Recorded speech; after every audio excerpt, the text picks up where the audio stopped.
In this episode, a unicorn appeared, the angels approved. Beautiful sights. What is an Arshin anyway? Henry explains rope. Removal of gack underneath the escutcheons. Plug some holes. Finger oil, no more. When does a lack of maintenance become patina?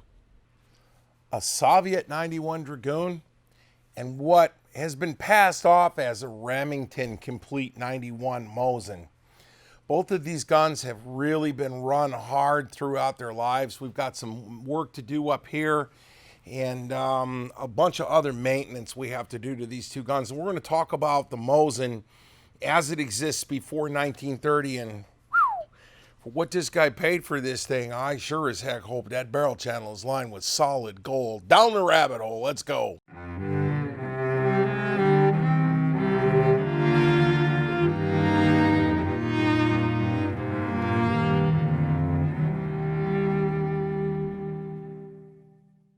Well, I gotta tell you, this is an unfired, unissued, United States owned 1917 Mosin Nagant in its absolute glory. We know that the United States grabbed it because there's an ordnance bomb on the bottom. It says US, and there are markings further down the stock here that indicate federal ownership right there behind the trigger guard. Unissued greatness. Wow. All right, but this isn't the rifle y'all own. The one you own is this one right here. This thing with its worn lettering. It still has an unmodified Tsar Nicholas II imprimatur on the bottom. The sights are still marked out on Arshin, so this never went through the 1930 upgrade. And as best we can tell, this is one of the NRA reissues. We have the luxury of something that a lot of people don't have, which is an unmolested, this is a Russian inspector's mark, and you can see the two heads on the Imperial Eagle, the feathers, the feet, 1917. And we're rolling up on this particular stock, and Runo's going to pull a focus in there. And if we're really looking at this, we can actually see, do me a favor and support this end of this thing for me, will you? Just good. So I'm looking at what I think are the two heads of the chicken, the feathers.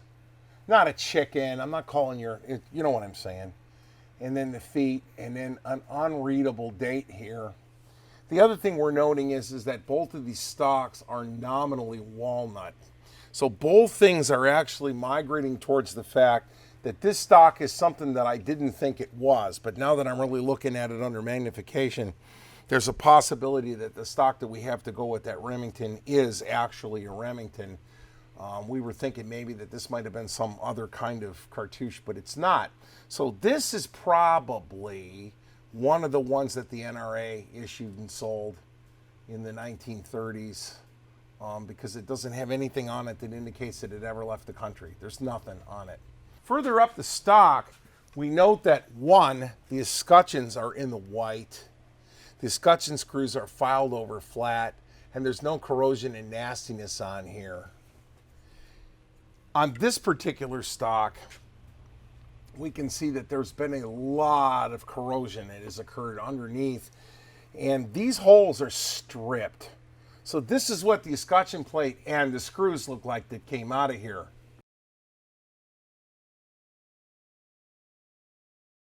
This is why it is important to actually take these things out and work on them. Let's move forward a little bit. In this view, we can see the rear sight marked out in Arshins. Arshins are an interesting thing. This is called a 3-line rifle. 3 lines is 3/10 of an inch. There's 10 lines to an inch, and it's actually 10 lines to 25.4 millimeters. Or 2.54 centimeters. It depends upon whose metric system you're using in what decade. It's very ethereal, but in our particular case, an Arshin is 71 centimeters. It adds up to a very archaic measurement system that they were putting on this rifle because that was what the customer asked for. Let me get this rolled up here into the light. So this is what an unmolested rear sight on one of these things looks like right here. I know that light keeps getting in the way, but everything on this gun fits. The finish is original, and it gives us something to look at. So here we go. All right, we're going to get up to the muzzle here because the muzzle is going to tell me a couple of things that I want to know later.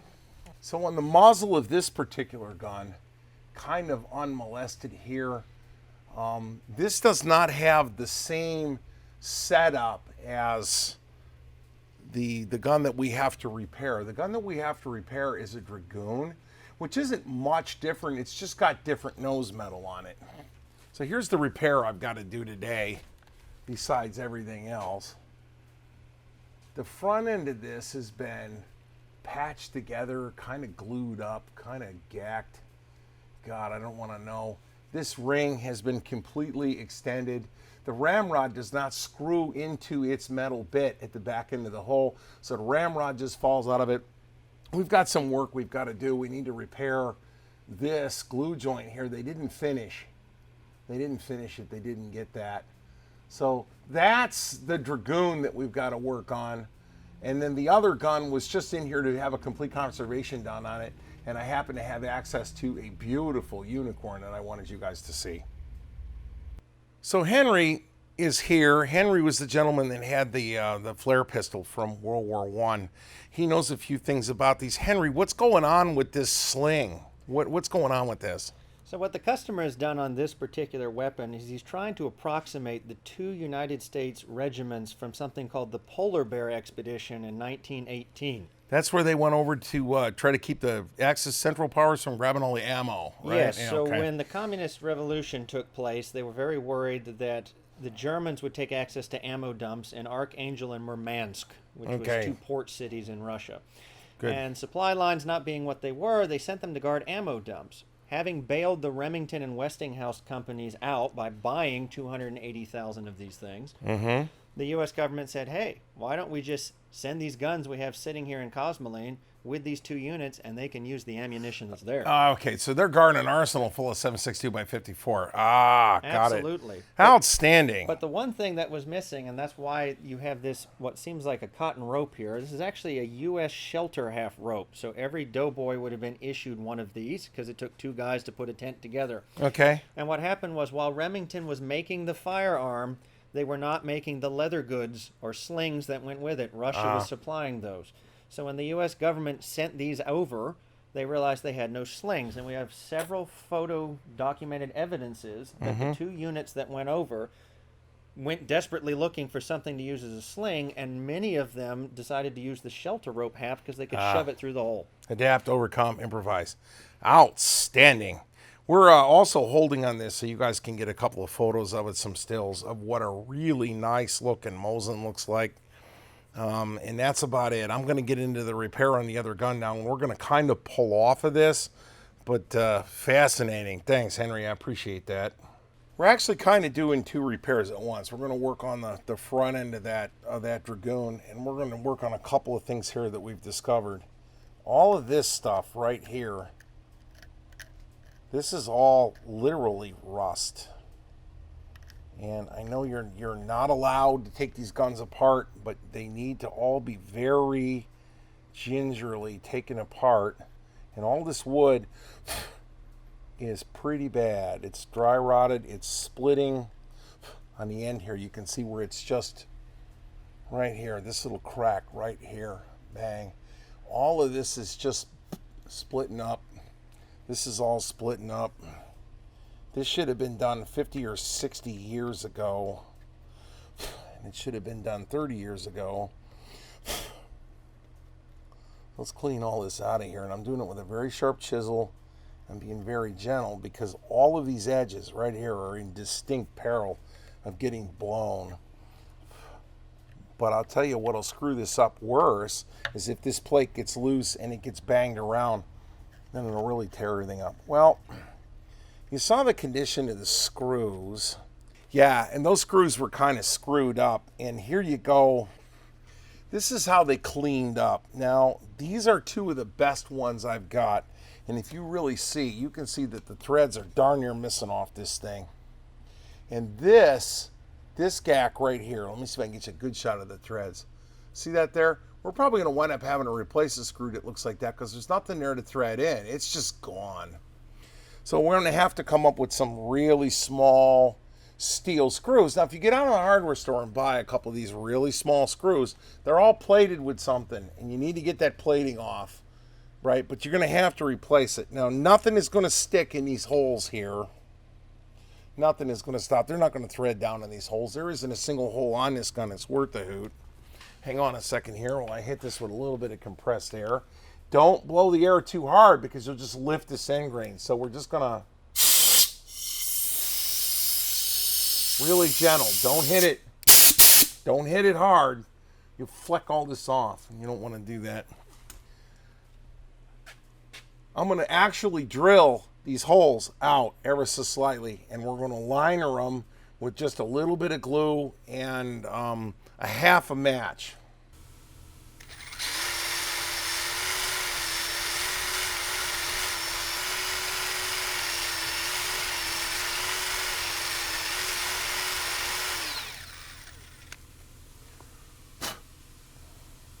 All I'm doing is getting all the rotted wood out of this hole.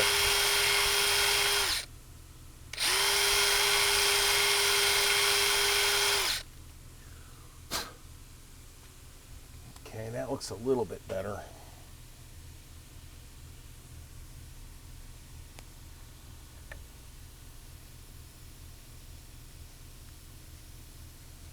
All right, now we've lost some depth because of wear, just from years and years and years of wearing this away. But what we want is for this plate to go in and stay in and not come back out. So I haven't done that. We've got those holes out just a little bit. We take the end of a tongue depressor or a popsicle stick or something. And we're just going to break off. We'll grab a pair of pliers here and just make a couple of shims here. Hang on a second. Okay. There we go. So now I've got a shim and a shim, and I'm even going to modify this one a little bit more. But what I want is just something down in that hole.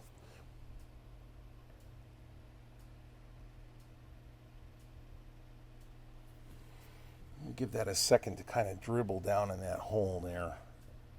That's a lot of glue, but most of it's going to go away later. We want to get it down in the hole. And the other thing that drilling the hole with the drill bit did was kind of roughed up the edges of the hole just a little bit. Shave this, get a little more of a point on it. Okay.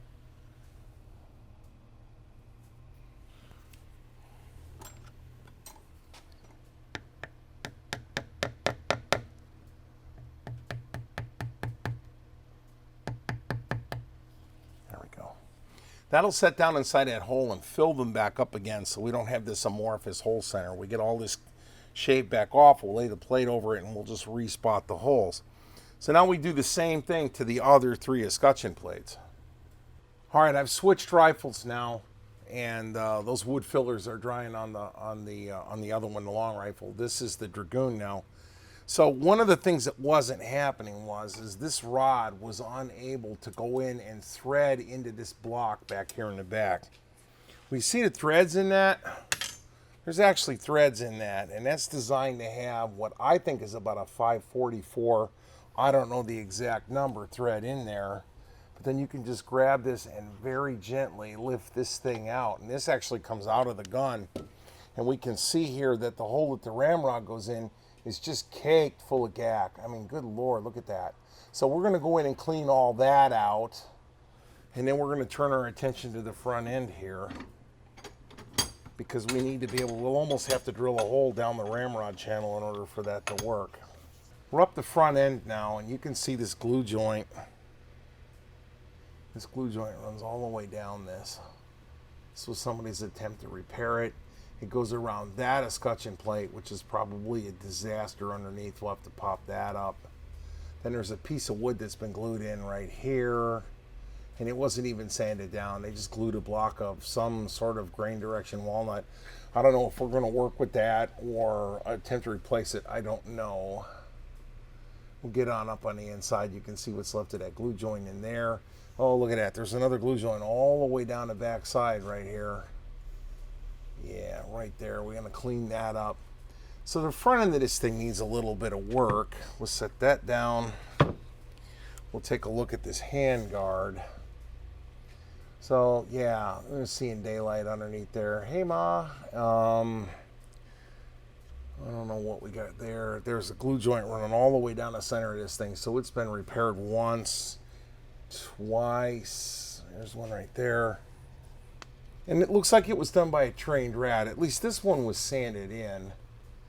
And then this is bent to all hell. We're going to have to unbend the front. I'm trying to find where the focus... I got it. I'm trying to find where the focus is here just to show you that that's bent. That's asymmetrical, and it walks out on the whole front end here. The back end, same deal. We're looking at the outside of that huge-ass crack.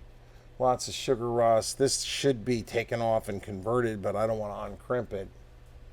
Yeah, so this upper handguard needs some help, and the important thing to note is they aren't making any more of these things. Don't attempt to pull these screws out unless you get all of this yak out of the screw head. There's a lot of things in here that are holding up the slots on these screws. So we're going to just cut that out first and attempt to not scratch the heck out of this escutcheon. Now, the two in the back are actually okay on this stock, but this one is screwing into a questionable glue joint. So I'm going to pull this one on the other side just because I want to get a good hard look at what's going on underneath.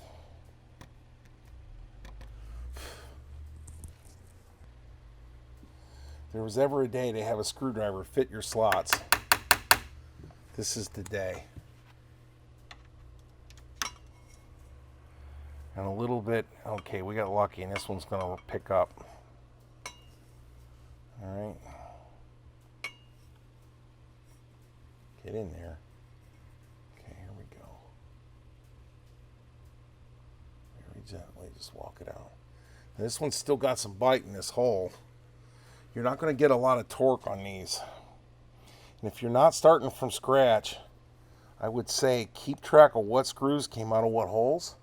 Keep track of what escutcheon came out of what mortise, so you can go right back in, because there's a lot of wear that have worn these and they become unique to their screw holes. Now on the other stock, that was so bad over there that there was no saving that. Sorry, my fingers are in the way. So it doesn't really matter on the other stock where we're going here. Let me go to something a little bit smaller now that I got the torque broken. Just pop that right out. And I'm doing this because I'm guiding the screwdriver with my fingers here. So I'm in the way a little bit. Now don't just rip this plate out because you don't want to blow the end grain. We've talked about that. And I've heard doing it with mineral oil. I've heard doing it with relaxer. I just put a little bit of Croil on my finger now. And I walk it in there. And trust me, if the oil ship has sailed on this. So it doesn't matter if you're getting a little bit of oil on it. Okay. So now I'm going to attempt to give this just a little, try to get up underneath it and just pop it. There we go. Okay. Just don't be in a big hurry to screw this up. Okay, now this one wasn't nearly as bad as the other gun. This one here, because this has been apart to have this repair done.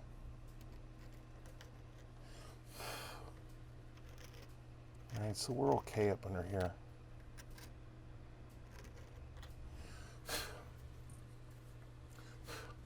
Now while you've got this off, clean it, get the rust out from underneath it, you know, and get it back to normal again.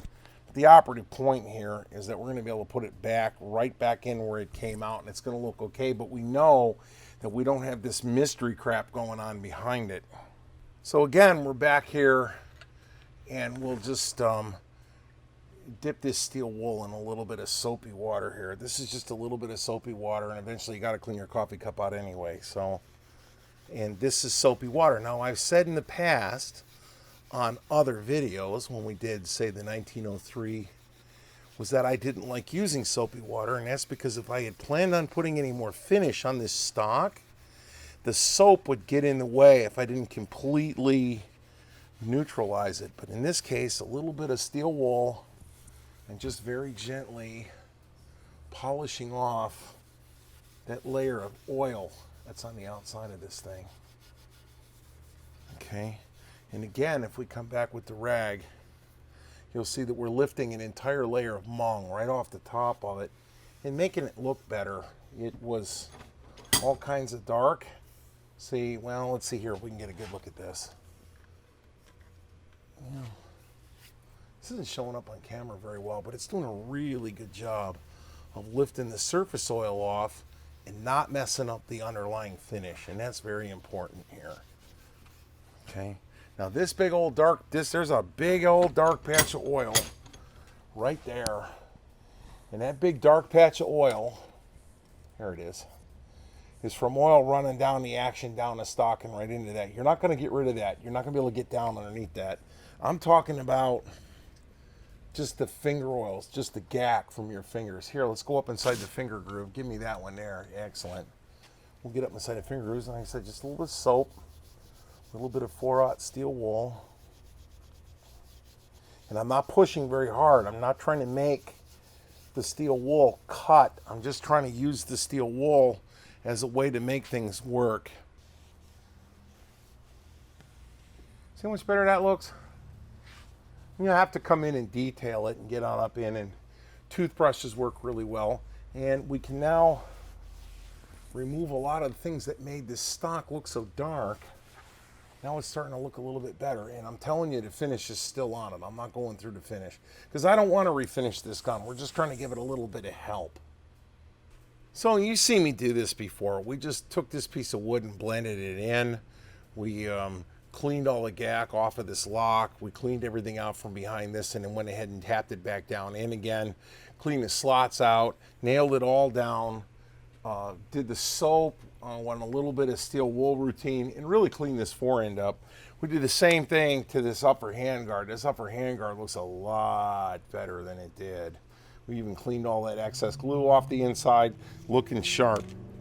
We can come back and put the nose metal back on, and we'll just screw this in here. And we're getting pretty damn close to being done here. And then we can get this one back together again and get on with that other stock we were doing. I'll show you some of those Escutcheon repairs there. Okay, so this is in. This particular device, this is the thing that the ramrod's screwed into. That's supposed to be a hole, go all the way through it. So in this particular case, this is an 832 tap. And this 832 tap won't even screw into this thing. So let's get back up on top of the device. Let me show you how to clear this malfunction. And we'll get this little 5mm screw out of here, or whatever the heck size that is. I don't even know. That stuff is caked. There we go. I just punched through it and was able to drop the, make the hole go all the way through now. Now the ramrod, as close as I can tell, the end of this ramrod's an 832, and it might actually go in. I don't know what the actual threads are, but I do know that if you get all that goop out of there, oh, look at that, now it's threading in. Who knew? So now that we've got this cleaned out, I'll just get this, get all the gack cleaned off of this, and we'll tap it down inside the screw, and then we can retain the ramrod again. Yeah, now there's a feature. So we have our hole fillers that have filled themselves in. We're going to grab a little hammer here, and we're just very lightly going to tick the tops of these off and get them out of the way. There we go. You don't want to hit it too hard. You don't want to lift any grain up. And again, incredibly sharp chisels are the word of the day here. Let's go ahead and get that in there. Okay. Clean that out. All right, 2 different size drills are going to get used. I've cleaned up this escutcheon plate here. This thing has actually been converted. And we'll just lay this inside. Now, theoretically, all these escutcheon plates are the same. Don't believe that. They're not all the same. What I'm looking for here is a drill bit that is the diameter of the hole. Okay, I want a drill bit that's exactly the diameter of the major diameter of the shank on the screw, and I found that. And we're just going to We're just going to kiss this hole. We're not going all the way down in. We're just going to kiss them.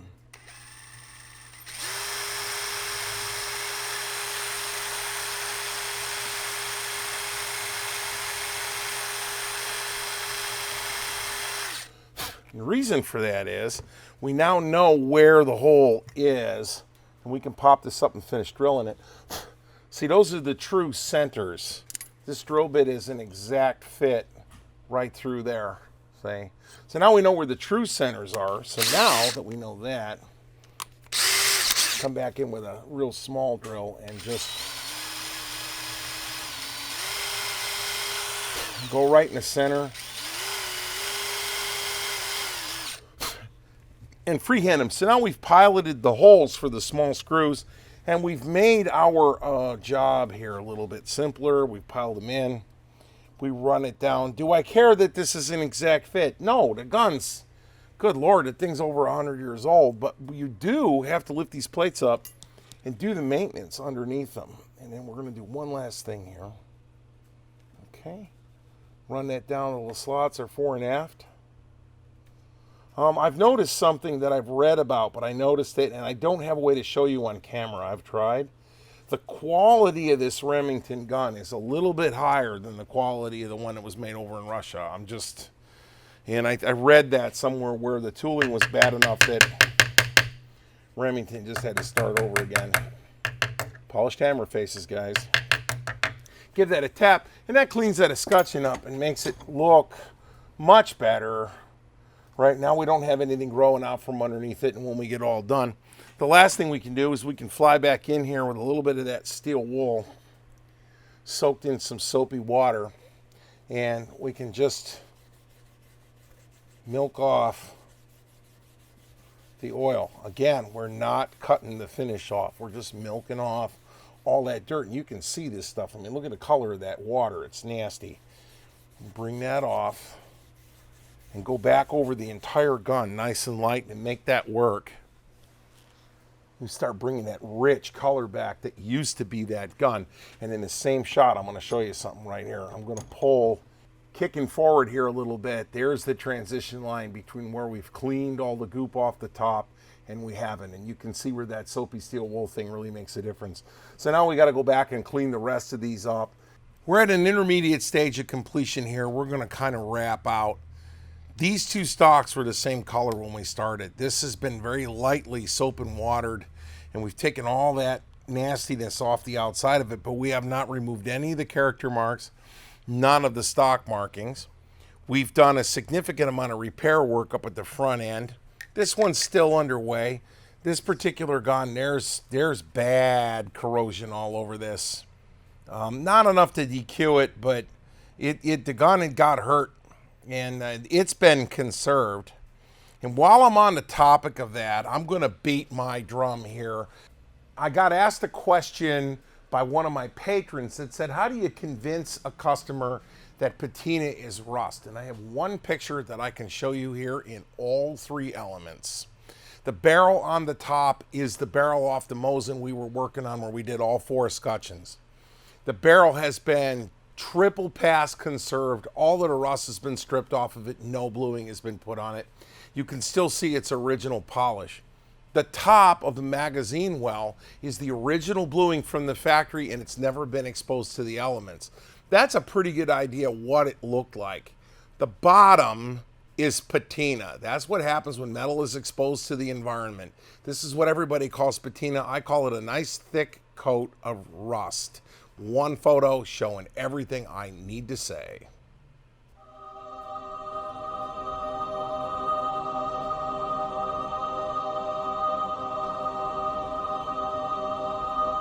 Approval like that, what else can I say? And as always, it's been a pleasure to get on a hole with you guys, and we will see you on the backside.